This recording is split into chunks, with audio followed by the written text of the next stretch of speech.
we are in the process to reduce the CO2 content of everything you can see in an airport. Paris-Charles de Gaulle Airport in France is one of a group of airports including Milan Malpensa, Zagreb and Cluj that are testing ways the aviation sector can become more sustainable. The decarbonization of the aviation sector, we do represent 2 to 3% of the worldwide CO2 emission, is certainly by far the main challenge we have to face. Every industry, every citizen, every politician has to take actions to actually curb the CO2 emissions and due to the significant impact of climate change. The aviation sector is certainly not the only one. So I have this technical background of the aircraft industry. I have this technical background of the energy field due to 15 years working there. And I could combine both of them in a sector that needs to act but still has to do it in a very short time frame to contribute to fighting climate change, but has the capability to do it. There is another important reason to reduce the carbon footprint by reducing dependency on fossil fuels. Energy sovereignty has become absolutely critical in Europe. Any action we can make collectively to reduce our dependency towards fossil energy is certainly most welcome. Solar power is one area the team is exploring. Within an airport, we have a specific location where we can implement solar PV that is called boarding bridge. So if you're a passenger, this is the place you go through to board into your aircraft. On these boarding bridges, we have the opportunity to allocate solar PV with the aim to directly feed in low-carbon electricity the aircraft itself. There are also other areas of the airport where decarbonisation can be achieved. Le point de départ pour répondre à notre feuille de route de décarbonation a bien été de commencer à électrifier progressivement l'ensemble de nos matériels de piste. On a commencé par des tracteurs, des petits tracteurs bagages, on a continué par d'autres matériels comme ceux qui servent à charger les conteneurs dans les avions ou les tapis bagages par exemple, ou les tracteurs qui servent à repousser les avions. Disons que notre premier objectif, c'est déjà de répondre à notre feuille de route, d'avoir 100% du parc de matériel de piste électrifié à l'horizon de 2030. Pour y arriver, aujourd'hui, la réponse c'est l'électrique. The terminal itself is an important consumer of energy, and Yannael and his team are looking into ways of reducing consumption.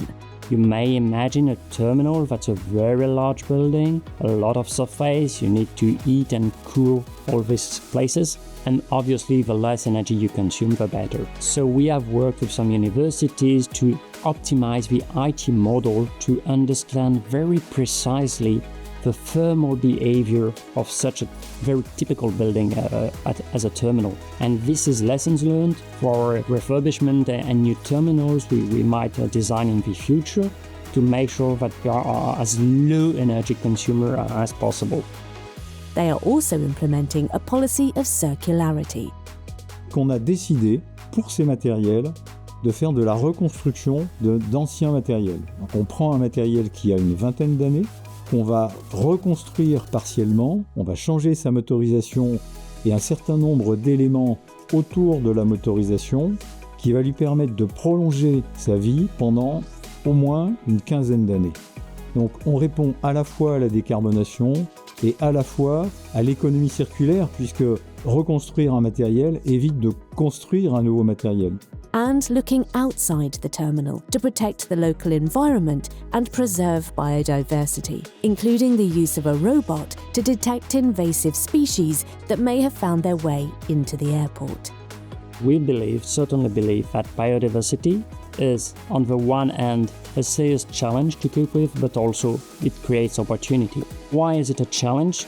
Biodiversity, certainly this does include, and we can attract birds. Well, okay, that's cool, but in the same time, we do have to make sure that operating aircraft within an airport is always absolutely safe. And this is done by a dozen people working daily on this specific matter. But also, it is an opportunity to improve the connection and collaboration we have with our neighborhoods, local citizens, territories, communities, and so on. it's not only about noise disturbance for instance, it's also creating synergies and actions we can work collectively. For instance, green and blue corridors, so that's the technical name.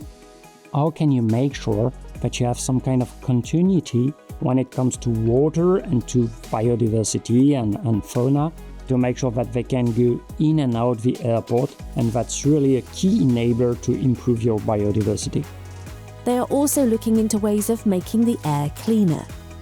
Air quality is a really technically complicated topic. There are many kinds of pollutants. Some are well known, various particles. Others are less well known. We are working on ultra-fine particles, so very, very small particles, to improve the scientific knowledge of them, improve the understanding of where it comes from. The EU has been instrumental in helping this research take place. Back in 2020, we heard about this opportunity of European funding by the European Commission in the frame of the European Green Deal to accelerate the action about environmental performance actually within airports.